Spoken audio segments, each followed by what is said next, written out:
Bonjour à toutes et à tous. Eh bien, nous enchaînons donc avec un sujet qui ne manquerait pas d'animer de façon assez vive les dîners en famille ou entre amis. Sujet ô combien polémique, wokisme, féminisme, quels enjeux pour l'avenir. Je dis sujet polémique, mais nous sommes à Saint-Raphaël, nous sommes aux rencontres de l'avenir, donc nous allons nous essayer d'aborder ce sujet avec le sens de la nuance qui nous caractérise tous, n'est-ce pas ? Autour de moi, cet après-midi, quelques habitués des rencontres. Je commencerai par Pierre-Henri Tavoyot. Vous êtes philosophe spécialiste des Lumières. Vous agitez, en tout cas vous prenez un malin plaisir à agiter quelques chiffons rouges, puisque certains vous présentent comme le théoricien de l'islamo-gauchisme. Et vous êtes également présenté comme l'un des propagateurs du fantasme du wokisme en France. Ça fait beaucoup pour un seul homme. Je précise aussi que vous venez de sortir un livre qui est pleinement dans le débat. Voulons-nous encore vivre ensemble ? Ça vient de sortir, il y a 2 jours, je crois. Jeannette Bougrab, à mes côtés. Pardon, Jeannette. Jeannette, vous êtes juriste, essayiste, ancienne secrétaire d'État chargée de la jeunesse et de la vie associative sous la présidence de Nicolas Sarkozy. Vous avez notamment présidé l'Agence nationale pour la cohésion sociale et l'égalité des chances. Je vous remercie d'être avec nous. Et Chloé Morin, vous êtes politologue, essayiste. Vous avez notamment travaillé aux côtés de Jean-Marc Ayrault et de Manuel Valls, avant de diriger pendant quelques années l'Observatoire de l'opinion de la Fondation Jean Jaurès. Votre dernier livre s'intitule « Quand il aura 20 ans », il s'agit de votre fils, à ceux qui éteignent les lumières. Et dans cet ouvrage, sondage à l'appui, vous expliquez notamment que le phénomène du wokisme commence et continue à gagner du terrain dans notre pays. Enfin, Nora Bussini, vous êtes journaliste d'investigation, autrice, vous collaborez régulièrement, notamment avec Le Point et Franc-Tireur. Je n'ai pas fait d'erreur, vous aurez remarqué. Dans votre dernier livre, Nora, Les Nouveaux Inquisiteurs, vous racontez votre immersion dans les milieux militants wokistes. Et je ne vais pas m'attarder sur ce sujet, puisque juste après, à 16h, vous évoquerez cette aventure dans l'auditorium voisin. Alors voilà, 45 minutes pour aborder ce sujet très compliqué. On va essayer de relever ce défi ensemble. Et Pierre-Henri, je vais commencer par vous, en vous demandant de poser le débat, en définissant ce qu'est le wokisme, en mots très simples. Alors, c'est en effet un des défis parce que le wokisme, certains disent que ça n'existe pas, donc c'est toujours difficile de définir ce qui n'existe pas. Je pense que la meilleure définition du wokisme, c'est de considérer que c'est un raisonnement. Ce ne sont pas simplement des idées, des thèses, c'est un raisonnement complet dont je pense qu'on peut le définir en 4 moments principaux. Le premier moment, c'est une sorte de vision générale sur le réel qui consiste à dire que le réel, c'est la domination. Voilà. Toutes les relations humaines sont des relations qui sont soit entre dominant et dominé, coupable et victime. Il n'y a rien d'autre. Il n'y a pas l'amour, il n'y a pas l'amitié, c'est uniquement ça, dominant, dominé. Dans ce contexte, deuxième idée du wokisme, deuxième élément du raisonnement, vous voyez, cette première idée, ça peut être une idée qu'on trouve par exemple chez Marx. Mais Marx ne disait pas forcément que toutes les relations humaines. Il disait qu'il y avait une loi de l'histoire qui était la lutte des classes entre les dominants et dominés. Mais voilà, ça, simplement, cette idée, on l'applique à toute la réalité. Deuxième idée, le comble de la domination, c'est le colonialisme occidental. Pas les autres, les autres on s'en moque. C'est le colonialisme occidental qui condense en quelque sorte toutes les dominations dans leur aspect le plus terrible, le plus abominable. Domination du nord sur le sud, domination des riches sur les pauvres, domination des blancs sur les couleurs, domination des hommes sur les femmes, parce qu'évidemment la colonisation est patriarcale, domination de la logique productiviste sur la logique naturelle, domination de la raison sur l'émotion. Voilà. Le colonialisme incarne en quelque sorte la quintessence de la domination. Troisième idée, on pourrait penser que tout ça est fini. Voilà, que c'est derrière nous, que nous sommes dans une logique post-coloniale. Que nenni, ce n'est qu'illusion. En vérité, cette domination est encore pire qu'auparavant. Vous croyez qu'il n'y a plus de colonialisme s'il y a du néocolonialisme larvé, capitalistique, etc. Vous croyez qu'il n'y a plus de patriarcat parce que l'égalité homme-femme est arrivée. Que nenni, le patriarcat est encore plus profond, plus subtil, plus sournois et plus abominable aujourd'hui qu'hier. Vous croyez qu'il y a une sorte de prise de conscience à l'égard de la nature, développement durable, pas du tout. Le capitalisme est encore plus triomphant. Et donc, en vérité, nous sommes, en quelque sorte, c'est un peu comme le diable. Le diable a réussi à nous convaincre qu'il n'existe pas. C'est sa plus grande ruse. Eh bien, la domination occidentale a réussi à nous convaincre qu'elle n'existait pas. On a l'impression qu'aujourd'hui, il y a des puissances montantes, la Chine, ou des puissances très agressives, l'islamisme, Daesh, etc. C'est faux. L'Occident reste maître de tout. Il maîtrise tout. D'ailleurs, avec petite idée un peu antisémite là-dessous. Du coup, une fois que vous avez affirmé cette troisième thèse, qu'en vérité la domination n'a jamais été aussi terrible qu'aujourd'hui, quatrième thèse, il faut se réveiller. Woke, en anglais. Se réveiller. Il faut se réveiller. Voilà. Il faut se réveiller. Une fois qu'on s'est réveillé, ça ne suffit pas. Eh bien, il faut évidemment agir. C'est pourquoi l'idéologie woke est immédiatement une idéologie aussi militante, action. Et l'action principale, c'est ce qu'on appelle la cancel culture, c'est-à-dire effectivement, il faut annuler, il faut changer les noms des ouvrages, il faut, par exemple, les 10 petits nègres, évidemment, c'est raciste, Agatha Christie. Il faut d'urgence changer Blanche-Neige et les 7 nains. Blanche-Neige, non, ça va pas. C'est un peu trop blanc pour ça. Les 7 nains, en plus, c'est quand même insultant pour les gens de petites personnes qui ont un traumatisme et un handicap. Donc, il faut changer tout ça. Il faut donc tout annuler, tout modifier. Je voudrais dire une chose vraiment très importante, c'est que le wokisme, c'est pas telle ou telle idée, c'est pas l'une de ces 4 idées, c'est les 4 ensemble. Parce qu'il y a peut-être des choses qui sont intéressantes et pas forcément indiscutables dans ces 4 thèses. On peut en discuter. Après tout, l'idée d'un néocolonialisme, c'est pas absurde. On peut discuter de ça.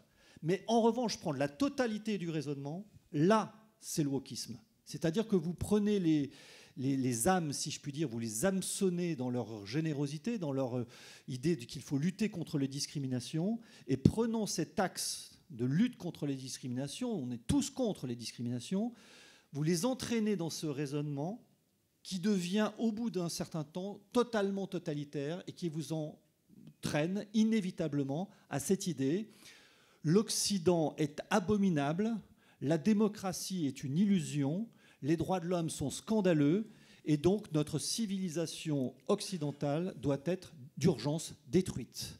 Voilà. Pierre-Henri, juste pour faire un tout petit peu plus court, mais je ne résiste pas. Je disais en introduisant ce débat qu'il fallait se garder des caricatures, mais je ne résiste pas à vous demander, dans le prolongement de ces définitions, quelques mots de vocabulaire. Parce que le wokisme, c'est aussi un vocabulaire hermétique qu'il convient de décrypter. Et très rapidement, vous aviez quelques exemples à nous donner de thèses récentes. Oui, pour citer une association qui s'appelle le LAIC, Laboratoire des idéologies contemporaines, qui a décidé de manière un peu ironique de décerner le Woke d'or. Le Woke d'or. Alors, le Woke d'or, c'est les sujets de thèse ou de séminaires ou de colloques qui peuvent y avoir à l'université française et dont je vous donne quelques titres. Voilà. Aspect subculturel, socio-cognitif et rituel du BDSM, donc Bandage Sadomaso, communautaire dans le nord-est de la France. Thèse de doctorat en anthropologie soutenue le 29 mars 2023. Étudier les littératures lesbiennes, une gouine et une folle, enquête en territoire hétérosexuel. Séminaire donné à la Maison des sciences de l'homme de Grenoble. Troubles dans le patrimoine ou dans le matrimoine, héritage LGBTQIA+, et narration queer, quel rôle pour les institutions patrimoniales? Appel à communication.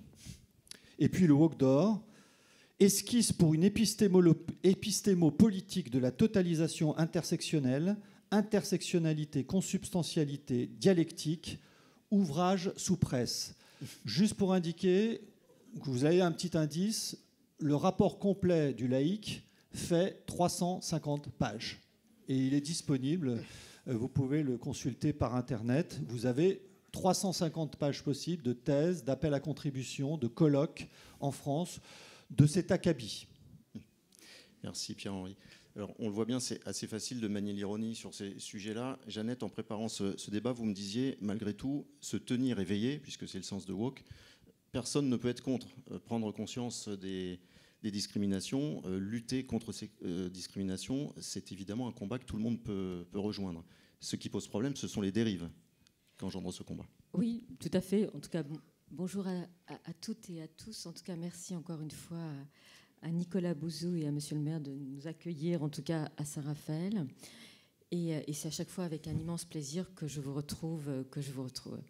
Oui, parce qu'en réalité, je pense que ça va vous surprendre, mais être woke, c'est-à-dire ce mot qui est apparu dans les années 60 aux États-Unis, au moment où il y avait le combat pour les droits civiques aux États-Unis pour dénoncer la ségrégation raciale et qui va déboucher sur le Civil Rights en 1964, tout le monde est pour. Personne ne va dire aujourd'hui qu'on est contre la lutte contre les discriminations et il faut se tenir éveillé, bien évidemment, à la lutte contre les inégalités. Vous lisiez ce matin dans la presse qu'à partir d'aujourd'hui, les femmes travaillent gratuitement. En France, en ce moment, eh bien, la presse indiquait, compte tenu de la persistance des discriminations salariales, Madame, ce que vous gagnez aujourd'hui, vous travaillez, mais vous n'êtes pas payé pour votre travail.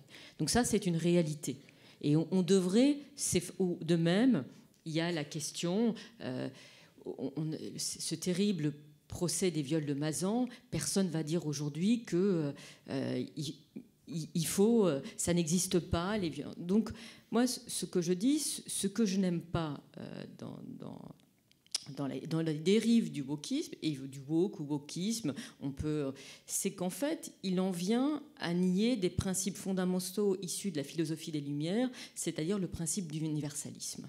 Et de réduire en réalité quelqu'un à la couleur de sa peau, et de se dire qu'il n'a d'existence qu'à travers sa couleur de sa peau, pour moi, c'est l'inverse même des progrès de la philosophie des Lumières.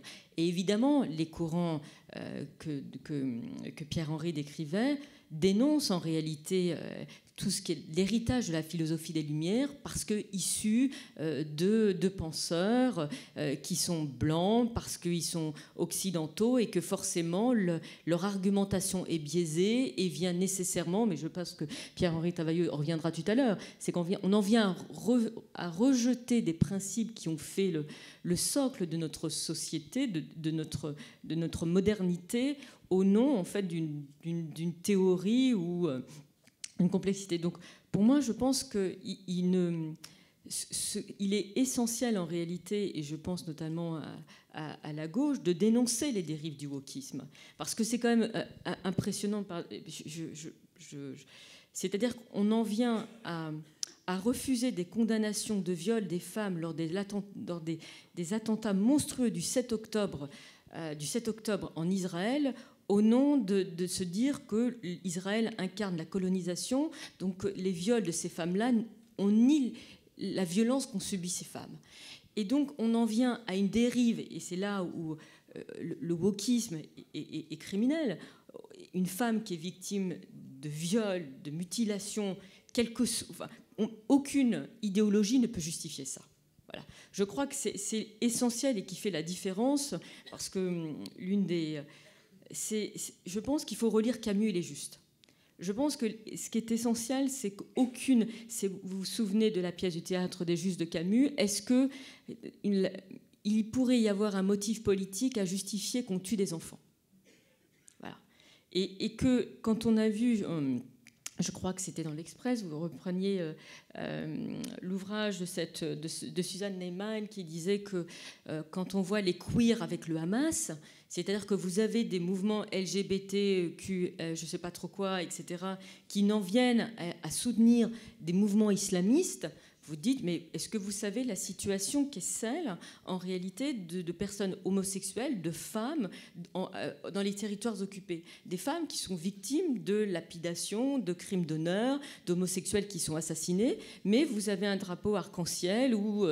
Parce qu'en réalité, la seule grille de lecture de ces tenants de cette idéologie, c'est la question coloniale et post-coloniale, ce que disait Pierre-Henri Tavailleux. Mais c'est complètement... On en vient à des absurdités et il faut revenir à une forme de raison, c'est-à-dire que les discriminations et les violences existent, mais on ne peut pas renier ou rejeter des valeurs parce qu'elles viennent du monde occidental.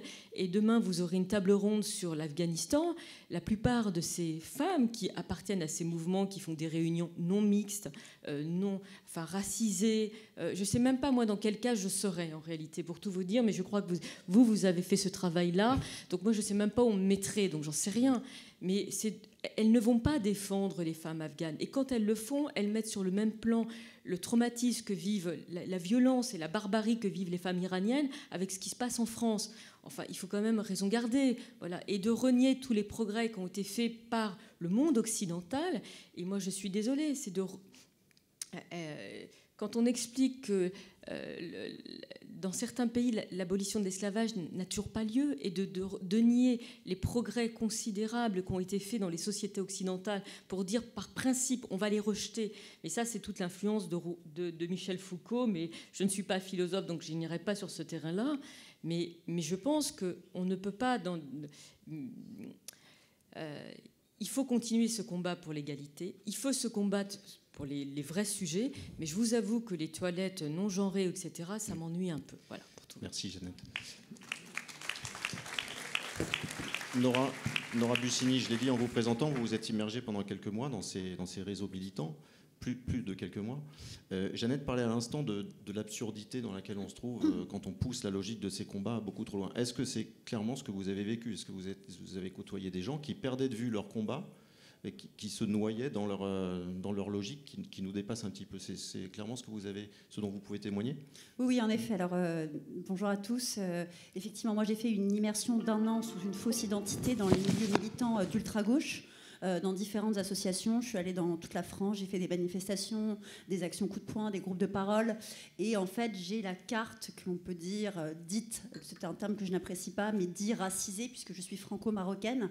Et que par conséquent, ça me donnait accès à des réunions en non-mixité choisie. Non-mixité choisie, qu'est-ce que c'est? C'est-à-dire c'est des événements où, par exemple, ce sont entre 100 personnes blanches. Par exemple, moi j'ai même été engagée, je vais en parler plus longuement tout à l'heure, l'idée c'est pas du tout d'empiéter sur ce débat, je vais raconter cette année d'immersion juste après dans le détail, mais j'ai été chargée de faire de la ségrégation raciale dans les rues de Paris, en triant des gens selon leur couleur de peau, en demandant aux blancs d'aller dans des fins de cortège pour laisser les personnes comme moi dites racisées entre elles. Et tout ça dans une volonté de lutte contre les discriminations et contre le racisme. Alors, Jeannette a dit beaucoup de choses vraiment très intéressantes. Je vais essayer de les accrocher un peu à l'actualité. Pour parler du féminisme. Quasiment toutes les associations féministes qui reçoivent aussi des subventions que j'ai pu côtoyer ont tenu des propos antisémites post-7 octobre, ont même parfois pour certaines glorifié le terrorisme, ont justement accusé Israël de colonisation. Et j'en passe. Évidemment, moi, on m'a répété un slogan que je devais appliquer dans chaque manifestation, qui est « Victime, on te croit, la présomption d'innocence n'existe pas ». Si on vous désigne quelqu'un comme un agresseur, il faut immédiatement croire la victime, exfiltrer le prétendu agresseur, et bien sûr prévenir un maximum de gens, même ses employeurs, qu'il est un agresseur. Ça sans plainte, évidemment, j'y reviendrai plus tard. Et le 7 octobre, on s'est retrouvés face à des militantes qui ont soit nié, silencié, les viols atroces commis par le Hamas sur les femmes israéliennes au nom d'un logiciel d'oppresseurs opprimés, d'un mouvement dit qu'il qualifie de résistance. Et c'est pour ça qu'en fait ça a été très facile pour toutes ces associations-là qui s'acharnaient, et moi j'en ai non seulement la témoin, mais j'ai même participé sous couverture à toutes ces discussions. Avant, ils s'en prenaient à l'Occident, ils s'en prenaient aux colons, et là, on a eu le narratif qui a totalement basculé au niveau du rapport Israël. D'où le fait que là, j'y assiste parce que je suis à nouveau sur le terrain, je fais beaucoup d'enquêtes, notamment sur les manifestations pro-palestiniennes. Vous avez eu une magnifique conférence tout à l'heure, mais tout est très lié. Justement, le wokisme dérive vers une convergence des luttes de l'ultra-gauche où on a tous nos antifas, nos black blocs, nos féministes d'ultra-gauche, attention, toutes les féministes, parce que vous avez fait le distinguo avec l'universalisme et il est précieux de le faire, nos féministes d'ultra-gauche, aussi pareil, nos militants LGBT d'ultra-gauche, parce qu'il y a encore des irréductibles qui résistent, qui sont universalistes, qui ont réussi tous à converger. Et on se retrouve, moi j'assiste à des manifestations sur le terrain avec des personnes trans qui sont aux côtés d'associations reconnues comme terroristes dans de nombreux pays, comme les États-Unis, le Canada, l'Allemagne, qui s'appelle Samidoun, et qui se retrouvent à défiler tous ensemble avec des féministes comme nous toutes, qui est un des plus gros collectifs en France. Donc oui, on arrive à cette convergence des luttes de l'ultra-gauche parce qu'elle a un ennemi commun. L'ennemi commun, on le sait, sans doute beaucoup de gens ici ont lu 1984, George Orwell. Quand on a un ennemi commun qui vous fédère, ça marche. Et l'ennemi commun aujourd'hui, c'est le juif. Voilà. Merci Nora. Avant de donner la parole à Chloé, Jeannette, vous voulez très rapidement, Jeannette. Non, très rapidement. Je voulais juste dire que pour le wokisme s'inscrit totalement dans, la pensée d'un Jean-Paul Sartre, parce qu'il faut relire Les damnés de la Terre de Frantz Fanon avec la préface de Jean-Paul Sartre. C'est-à-dire quand il dit qu'un bon colon est un colon mort, quand on est dans la sublimation de la violence. Et donc que Foucault soutienne l'ayatollah Khomeini, en fait, on est dans le prolongement, dans ce qui a été fait avec Jean-Paul Sartre, Simone de Beauvoir, Michel Foucault. Et donc aujourd'hui, Michel Foucault est l'un des plus grands intellectuels cités dans les universités américaines, avec Simone de Beauvoir, et Judith Butler glorifie le Hamas en disant que le Hamas est d'abord un mouvement anticolonial avant d'être un mouvement religieux. Oui, très rapide, merci Jeannette. Chloé, je voudrais vous faire réagir à ce qu'a dit Nora à propos de la présomption d'innocence. Vous, à propos des excès du wokisme, vous pointez la responsabilité également des médias qui font preuve d'excès par un souci dans une optique commerciale, dites-vous, mais également les excès de la justice. Et on a eu, l'actualité nous a servi quelques exemples de ce point de vue-là. J'aimerais vous entendre sur ce point. Oui, alors ce qui est intéressant de noter, c'est que les mouvements woke ne progressent pas par la conviction. Ils progressent dans les universités, dans les entreprises, par l'intimidation. Et ils avancent parce que ceux qui sont en désaccord avec eux ou qui ne partagent pas totalement leur thèse se taisent et se disent que finalement, il vaut mieux éviter les conflits et notamment il vaut mieux éviter d'avoir l'air de discriminer telle ou telle catégorie lorsqu'elle revendique quelque chose dont on estime qu'elle est infondée à le faire. Donc, ce qui est intéressant, c'est effectivement que tout ça n'a pas... il n'y a pas que les militants politiques, mais il y a l'impact que cela a sur les médias et sur la justice.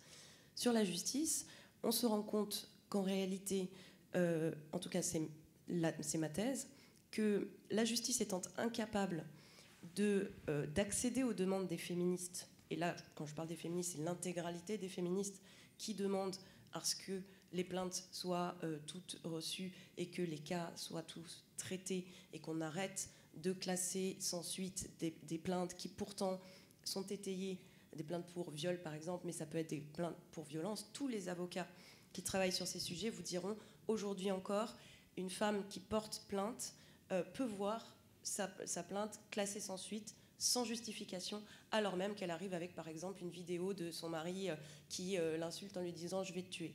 Donc ça existe encore. La justice est incapable de le traiter correctement. Et ce que je note, c'est que pour masquer cette incapacité à traiter les choses correctement, elle tente à faire de plus en plus des exemples. Et c'est l'arbre qui cache la forêt. Et donc lorsque vous avez des personnalités connues, des responsables politiques, des réalisateurs, il y a eu pas mal d'exemples ces derniers temps, qui sont mis en cause pour des faits qui sont d'ailleurs très variés. Je ne veux pas faire d'équivalence de gravité entre les faits qui sont reprochés à un Nicolas Bedos qui vient d'être condamné ou à un Mathias Vichra, donc l'ex-directeur de Sciences Po, qui est passé devant le tribunal il y a quelques jours et dont le verdict sera rendu le 29 novembre. Ces personnes-là sont considérées comme des puissants. Ils attirent l'œil des médias et donc la justice essaye de camoufler son incapacité à traiter le sujet de fond en donnant des peines exemplaires à ces personnes-là. Et je trouve que c'est la pire manière de traiter le sujet, parce qu'en fait, c'est d'abord une manière de ne pas le traiter et de laisser filer tous les cas qui sont beaucoup plus difficiles à traiter, parce qu'en réalité, il faut des moyens, il faut du temps, Et c'est vrai que c'est beaucoup plus facile de faire un exemple que de traiter les 1000 cas de personnes lambda, entre guillemets, qu'il y a derrière. Et la deuxième chose, c'est que les médias eux-mêmes tentent à jouer à ce jeu. Pour deux raisons. La première, c'est évidemment qu'il y a des militants, y compris woke, au sein des médias. Et que donc, eux ont un intérêt à écrire le plus possible sur ces sujets. Ça, à la limite, c'est normal. Des militants de toute tendance politique s'expriment dans les médias. Et ça n'est pas problématique en soi. Le problème, c'est que à l'intérieur des rédactions, ces tendances politiques essayent de plus en plus de s'affirmer, y compris en faisant taire ou en intimidant leurs collègues. Il se trouve que je suis en train d'écrire un livre sur les médias qui ne parle pas spécialement du wokisme, mais du coup, j'ai interrogé beaucoup de journalistes, de patrons de rédaction. Et cette mécanique de l'intimidation, on la voit vraiment à l'œuvre, notamment au sein des rédactions de journaux de gauche. Donc il y a cette mécanique où finalement, il y a presque une surreprésentation dans les médias des idées woke et de ces combats. Et puis il y a une deuxième mécanique qui est pernicieuse, qui est la mécanique commerciale. Parce qu'en réalité, les militants se disent c'est génial quand j'écris un article sur la énième plainte contre Depardieu ou contre Bedos, c'est génial, il y a plein de gens qui viennent lire. Et donc ça rapporte beaucoup de l'argent à mon journal. Sauf que, pourquoi les gens viennent lire ? Parce que c'est marqué Bedos ou Depardieu, parce que c'est pas marqué Monsieur Dupont ou Madame Duchemin. Et donc, la mécanique commerciale, c'est une mécanique de voyeurisme, en réalité. Et donc, il y a tous ces gens qui se donnent bonne conscience en se disant qu'ils ont tapé sur les puissants, qu'ils ont dénoncé au nom d'idées très nobles, parce qu'à la base, évidemment, toutes les intentions sont extrêmement nobles, ça a été souligné, mais au nom d'idées très nobles, ils ont l'impression qu'ils servent un double objectif qui est à la fois d'apporter de l'argent à leur rédaction et de servir la cause des femmes. En réalité, ils ne font qu'effleurer le problème parce que, justement, par leurs excès, je pense qu'ils contribuent à desservir la cause qu'ils prétendent servir, qui est la cause des femmes. Alors, on observe aussi des effets politiques à ces excès. Ce matin, je ne sais pas si vous l'avez vu, mais une chronique dans Le Monde faisait le lien entre la réélection de Donald Trump et les excès aux États-Unis, en particulier dans l'univers culturel, académique, du wokisme et de la cancel culture. À peu près, je crois que tous les quatre, vous avez abordé ce point-là quand on a préparé ce débat, en faisant clairement le lien entre le populisme, l'extrême droite telle qu'elle s'exprime à travers Donald Trump, et un possible levier aussi dans notre pays en cas d'arrivée au pouvoir du Rassemblement national. Est-ce que c'est une vue de l'esprit ou réellement, de votre point de vue, il y a là un moteur politique qui encourage le vote à l'extrême droite ? Sur le vote Trump, vous avez vu que les latinos qui sont installés depuis plusieurs générations aux États-Unis ont voté Trump. Donc de penser que Trump est uniquement l'homme blanc de plus de 50 ans est une erreur de penser ça. Et la stratégie de Clinton a été mauvaise, la stratégie de Kamala Harris a été mauvaise aussi, c'est tout. Et sur la question du modèle commercial, en tout cas, Disney revient sur son modèle woke. Disney s'est effondré, c'est-à-dire il ne fait que des bides. Donc le fait de savoir qu'effectivement la petite sirène ou Blanche-Neige, il ne faut pas qu'il y ait des personnes de petite taille, il faut que ce soit assis, etc., ça ne marche pas. Donc ils reviennent à parce qu'on imposait par la force, effectivement, une vision, une perception. Alors certains disent aux États-Unis que le wokisme a atteint son apogée et qu'on est sur la fin. Mais c'est vrai que quand on voit le nombre et là je rejoins Chloé sur la question du nombre de dépôts, en fait, de thèses ou de sujets de recherche, ça devient exponentiel. Voilà. Ça continue, en fait. Et c'est ça le problème. Mais en même temps, s'ils sont financés, ils ne sont pas financés par des fonds publics, pourquoi pas, Donc s'ils veulent s'intéresser à la situation LGBT au IIe siècle après Jésus-Christ, voilà, ça va, pourquoi pas, Mais le vrai sujet, c'est effectivement, est-ce que c'est financé par des fonds publics ou on va plutôt orienter des fonds publics vers les recherches fondamentale ou en matière médicale, etc. Donc c'est un choix à faire. Et ce matin, je crois que vous avez eu le débat ou en début d'après-midi avec Madame Vautrin sur la question de la nécessité. Il y a sans doute un sujet à voir. Mais moi, je pense qu'il y a un retour de bâton. Et je pense que tant que la gauche n'aura pas accepté de dénoncer les excès du wokisme, elle perdra les tenants de la laïcité, les tenants du principe d'égalité, ceux qui pensent que l'Occident a apporté aussi des choses importantes et fondamentales, et qu'aujourd'hui, les progrès en matière d'égalité et de droits de l'homme sont quand même en Occident. Elles sont pas, et je suis désolée de le dire, elles ne sont pas en Chine, elles ne sont pas en Afghanistan, elles ne sont pas en Iran, et de penser que l'Occident c'est le mal et que le bien c'est éventuellement le mollah iranien, il y a quand même un problème intellectuel et de matrice intellectuelle. Enfin, personne ne peut penser que la Mauritanie, c'est le paradis des droits de l'homme. Pierre-Henri, je vais vous donner la parole tout de suite, mais je reprécise juste ma question sur cet effet politique. Est-ce qu'il est documenté, cet effet, sur le vote ? Parce que, après tout, je vais le dire comme ça, mais quand Sandrine Rousseau critique le barbecue, ça m'agace, mais ça ne va pas conditionner mon vote. Est-ce que, si on pousse cette logique, on la généralise, comme c'est le cas aux États-Unis, ça a réellement un effet sur le choix des électeurs ? Je ferai une référence à un article récent de Fareed Zakaria. Fareed Zakaria, c'est un grand politologue américain qui est celui qui a inventé le concept d'illibéralisme. L'illibéralisme, c'est ce courant incarné en Europe, notamment par Viktor Orban, dont Trump est également un bon représentant, mais qui naît, disons, historiquement à Singapour, avec le dirigeant et fondateur de Singapour qui s'appelle Lee Kuan Yew, en 1965. Et ce qui caractérise ce fondateur, c'est de dire, au fond, la démocratie, c'est pas mal, le capitalisme, c'est bien, mais il faut avant tout que ce soit efficace. Voilà, l'efficacité. L'efficacité avant tout, avec comme objectif le bien-être du peuple. Et le bien-être du peuple est plus important que la liberté. Plus important. Si on peut prendre des libertés avec les libertés, c'est pas grave, pourvu que ça soit la prospérité. Et Singapour est un bon exemple de ça. Ça impressionne tout le monde parce que voilà, en quelques années, il passe du tiers-monde au premier monde. Ce que dit Fareed Zakaria, qui est le fondateur, c'est dit que dans l'élection américaine, en fait, nous avions un clivage entre deux formes d'illibéralisme. L'illibéralisme que représente Trump, qui effectivement consiste à dire, classique, l'état de droit, c'est pénible, tout ça, il faut être efficace.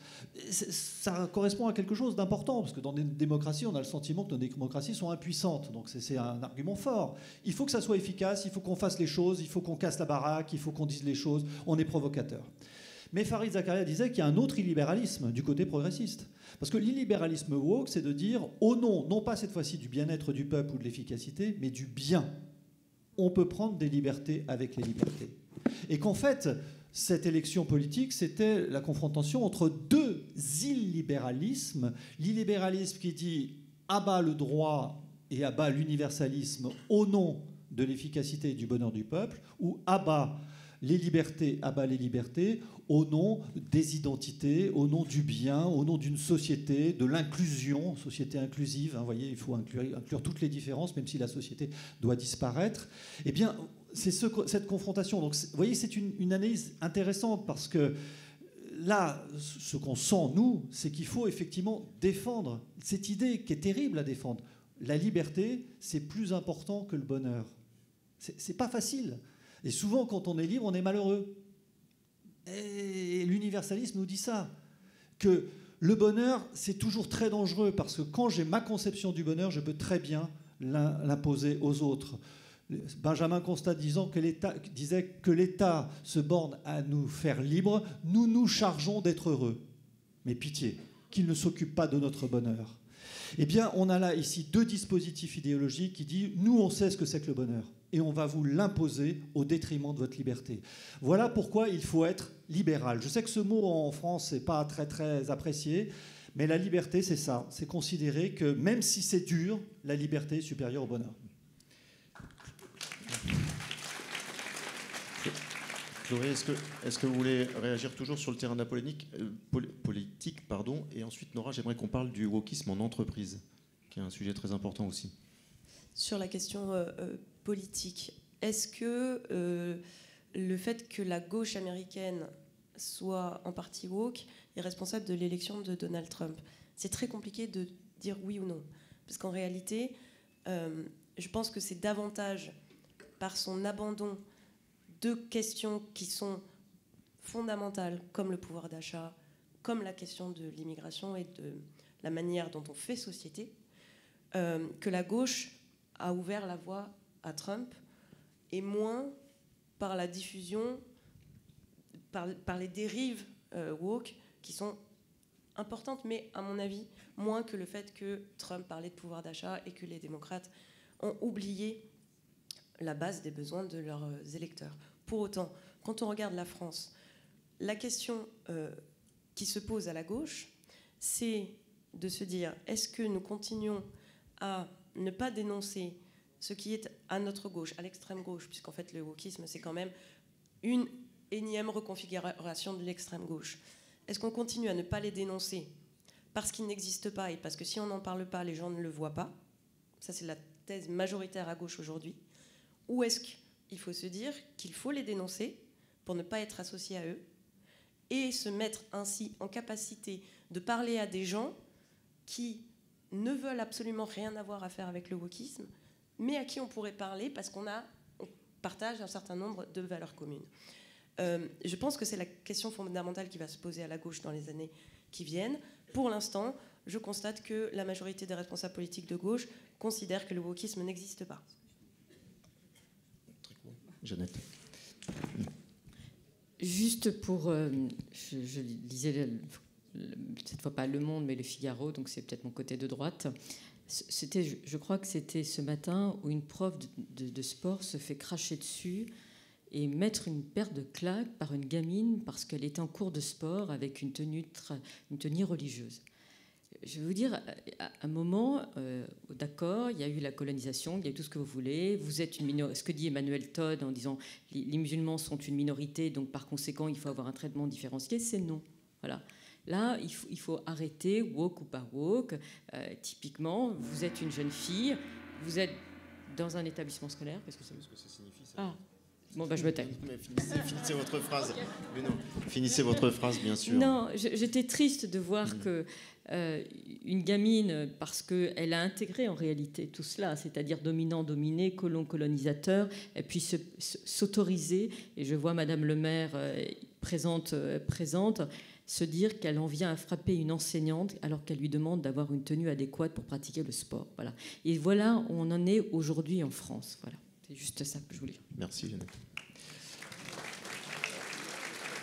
Alors, je n'oublie pas, je garde du temps, bien sûr, pour des questions de la salle, mais Nora, tout de même, je voulais aborder donc, le sujet du wokisme en entreprise.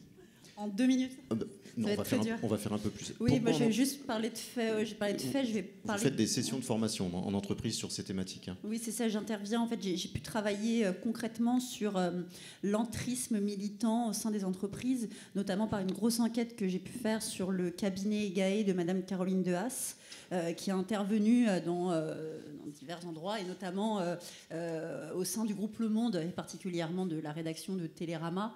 J'ai pu récupérer les nombreux mails internes, les échanges, et en fait, c'était plus de dire, et ça va avec l'idée même du wokisme en tant que tel, c'est que sensibiliser et lutter contre les discriminations, évidemment, tout le monde va être d'accord.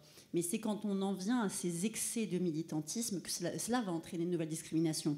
Et dans le cas du cabinet de l'affaire Caroline Dehaas au sein du groupe Télérama, initialement, le cabinet EGAE avait été recruté pour pouvoir former les employés à la lutte contre les violences sexistes et sexuelles en entreprise, ce qui était demandé par l'entreprise. Donc en soi, elle était là pour former.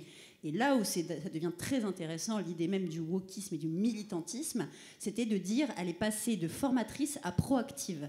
Et c'est ce que je détaille très longuement dans l'enquête à grand renfort de mails, de faits, parce qu'on a échangé ensemble, elle a eu le droit à son contradictoire, elle ne pouvait pas dire grand-chose. Elle est d'ailleurs qualifiée de vendeuse d'indulgence, parce qu'à l'intérieur dans les entreprises, c'est pas moi qui l'appelle ainsi, c'est ma collègue Génie Bastier, elle, quand elle est arrivée dans l'entreprise, elle devait former, et elle s'est retrouvée dans des mails que j'ai pu récupérer à dire voilà la liste de 20 employés qu'il ne faut pas rater, on va les recevoir. Et c'était le cas d'un employé justement où elle en est même venue à contacter sa voisine, à contacter des gens de son entourage, etc. Enfin, voilà, exactement, une vraie enquête de moralité, sous couvert de lutte contre les discriminations, là encore. Et qu'est-ce qui s'est passé ? Alors, je vous passe les dépressions, les envies suicidaires de l'employé qui a été licencié. Après, alors, en n'ayant rien de concret, hein. Évidemment, des années plus tard, les prud'hommes ont statué, licenciement abusif avec pas le commencement indirect de preuves. Mais qu'est-ce que ça coûte au-delà des années de dépression pour cet employé-là? Ça a coûté 90 000 € à l'entreprise, sans compter le remboursement de Pôle emploi, les frais d'avocat qui s'estiment aux alentours finalement de 150 000 € que ça a coûté à l'entreprise pour cet licenciement abusif. Et ça, c'est ce que j'essaie d'expliquer beaucoup en entreprise, mais aussi à l'éducation, parce que je vais faire super vite.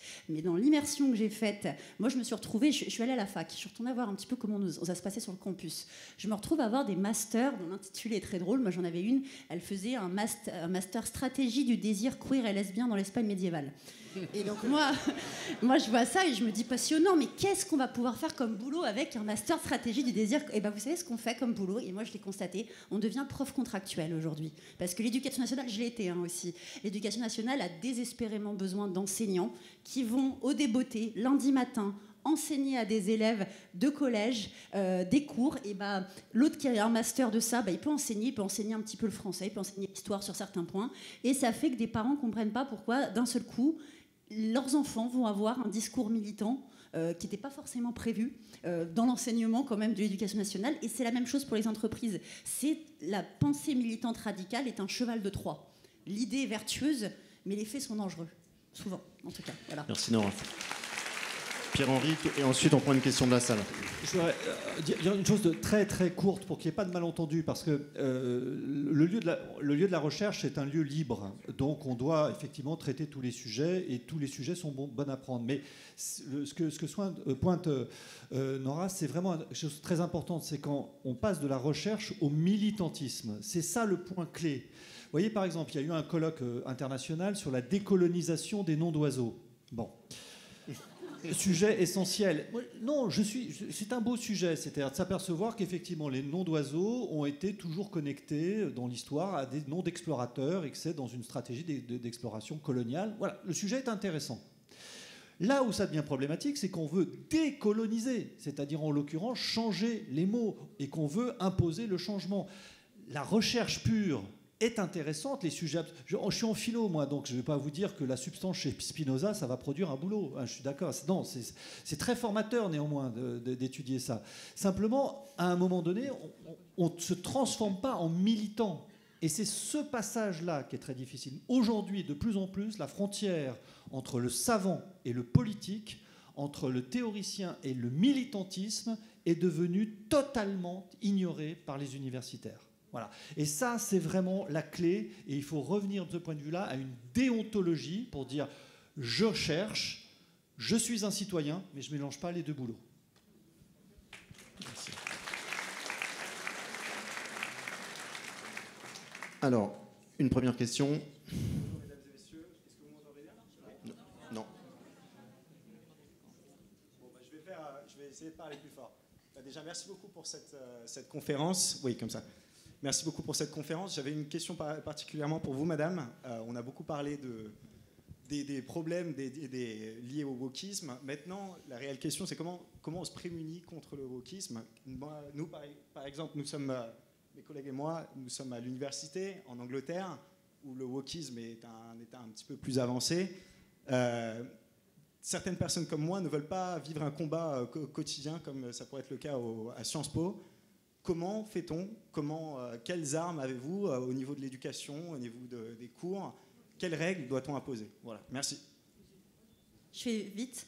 Alors c'est très compliqué. En plus, je ne pourrais pas parler pour l'Angleterre. Moi, l'immersion que j'ai faite et le travail que je fais dans toutes mes enquêtes pour Le Point et Franc-Tireur, c'est en France. Toutefois, quand on s'adresse aux jeunes, ce qui va marcher, c'est les faits. Je l'ai remarqué. Quand moi, je leur demande juste, parce que j'interviens maintenant même auprès de lycéens, d'étudiants, je leur demande, est-ce que tu trouves ça normal que moi, en tant que dite racisée, je sépare des couples ? Ce qui m'est arrivé à la Pride radicale, je vais en parler tout à l'heure dans l'événement juste après, dans une manifestation de 40 000 personnes à Paris, je vous disais qu'on était chargé de trier les gens selon la couleur de peau et l'origine. J'ai séparé des couples homosexuels. L'un d'entre eux était maghrébin, l'autre était blanc. J'ai dit aux maghrébins qu'ils pouvaient rester, mais que les blancs partent par contre. Et là, ce couple homosexuel me dit, mais attends, mais moi on s'est battus dans nos pays pour pouvoir marcher main dans la main, sans se faire agresser. Et là, vous nous demandez au nom de la lutte contre les discriminations de nous séparer. En fait, quand on vient parler, on met des bugs dans la matrice, si je peux parler un petit peu concrètement, par des faits qui vont déstabiliser une forme d'idéologie qui est militante, en leur disant mais du coup, toi qui me dis victime, on te croit pour toutes les féministes, est-ce que c'est normal de ne pas croire les victimes de viol dès lors qu'elles sont juives, etc. Et je pense qu'en tout cas pour la génération Z qui utilise énormément les réseaux sociaux comme TikTok, comme Instagram, comme X, etc., et qui ne se base que sur des vidéos et que sur des faits, quand vous leur donnez des faits en retour, elles sont désarçonnées, tout en adoptant, moi j'adopte toujours un langage qui est très épuré, qui est très factuel, qui est même presque déconstruit, si je puis dire. Mais après, le boulot serait beaucoup plus grand, et je vais y revenir de toute manière tout à l'heure à l'autre conférence. Pardon, je vais faire tellement vite, désolée. Nous avons encore 2 minutes 16 pour une autre question, s'il y en a une.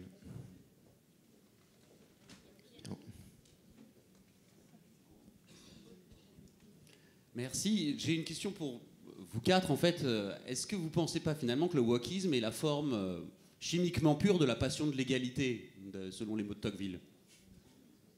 Alors, je vais juste répondre en 2 secondes, après je vais vous laisser la place. Lorsque M. Gabriel Attal a été nommé Premier ministre en tant qu'homosexuel, la plus grosse violence homophobe qu'il a reçue, elle provenait de militants LGBT, qui estimaient qu'il était un white gay, donc un gay blanc, donc un blanc trop... Parce que dans les militantismes, aujourd'hui, il y a beaucoup d'événements, comme je vous disais, qui sont interdits aux blancs, qu'ils soient gays ou pas. Et il y a vraiment un rapport maintenant qui est de dire le gay blanc est trop inclus dans la société. Ça y est, c'est bon, il ne vit plus assez de discrimination, il se rappelle plus ce qu'il peut vivre. Et donc, du coup, il en venait à vivre de nouvelles discriminations. Donc aujourd'hui, il n'y a même plus un rapport dans cette pensée militante qui est d'égalité. C'est plutôt au-delà même de l'équité. Je ne sais pas si toi tu peux... C'est le retour des privilèges plutôt. Oui, exactement. C'est tout à fait ça. Moi, je te laisse... Oui, c'est le retour des privilèges, c'est-à-dire le fait que chaque identité est connectée à une valeur. Donc il y a ceux qui sont moins, il y a ceux qui sont plus. Jadis, dans le schéma machiste, on va dire, les hommes c'était plus et les femmes c'était moins. Au lieu de demander l'égalité, on demande l'inversion, que les femmes soient plus et que les hommes soient moins. Donc c'est pas un schéma tocquevillien, c'est un schéma de retour à l'âge des privilèges, de retour à l'âge de l'aristocratie, mais une aristocratie inversée. Donc c'est une négation de l'esprit de la démocratie et évidemment de l'universalisme. On le voit très bien dans ce qu'on appelle le néo-féminisme. Il y a le néo-féminisme, le féminisme qu'on partage tous, c'est-à-dire universaliste, égalitaire, etc. Et puis il y a 3 néo-féminismes qui émergent, pas simplement l'égalité, mais l'indifférenciation absolue. Il n'y a plus de différence entre les hommes et les femmes. Il y a un autre des féminismes qui dit au contraire, c'est très, très, très différent. Puis jadis, les femmes, c'était moins, maintenant, c'est plus. Et puis il y a un troisième féminisme qu'on appelle le féminisme queer, en disant queer, eh bien non, les genres, ça n'existe pas. Voilà. Moi, dans mon séminaire, j'avais une woke repentie. Voilà, formidable, c'est très intéressant. Elle a beaucoup souffert, mais je raconte un tout petit peu son histoire parce que c'est très révélateur. Elle était à Normal Sup, elle connaît la littérature woke par cœur. Donc dans mon séminaire, c'était formidable de philosophie politique, c'était très intéressant. Elle connaissait ça par cœur. Puis un jour, elle dit bon je vais aller au bout de mes idées. Je vais être militante. Je m'appelle Émilie. Je m'appelle Émilie. Je vais m'appeler Émile. Voilà. Donc elle change en transition. Et puis là, toutes ses copines qui étaient avec elle, compagnons de lutte, lui disent ah mais attends, tu as changé de genre, donc tu crois que le genre existe, alors que le genre n'existe pas, le queer. Et toutes ses copines lui sont tombées sur la tête. Pendant 2 ans, elle a été harcelée, mais vraiment violemment, au point de vraiment être dans une situation de tragédie personnelle. Enfin, ça a été très très difficile, souffrance. Et là, elle s'est aperçue qu'en fait, il n'y avait pas de fin. Voilà. Dès qu'on affirme quelque chose, une identité, il y a toujours une sorte de course à l'échalote de la pureté. Et donc ce mouvement, ce n'est pas un mouvement égalitaire, ce n'est pas un mouvement de lutte contre les discriminations, c'est un mouvement qui veut la violence, c'est un mouvement qui désire le sang. Les dieux ont soif, dit Anatole France. Eh bien ce mouvement est un mouvement totalitaire. Attention, les idées woke prises séparément, ça ne fait pas de mal. Les jeunes qui sont attirés par ça, c'est normal, il y a une forme de tentation, il ne faut pas être trop méchant avec eux. Les institutions et les adultes qui adoptent cette idée, là, ce sont les responsables. Voilà, et ça, il faut lutter contre ça. Ça, c'est grave. Moi, la jeunesse se passe, mais quand les adultes et les institutions deviennent woke, là, ça devient effectivement pénible. Merci beaucoup. Et on aurait pu largement tenir une demi-heure ou 1 heure de plus. Merci à tous les 4 pour ces échanges passionnants. Et merci.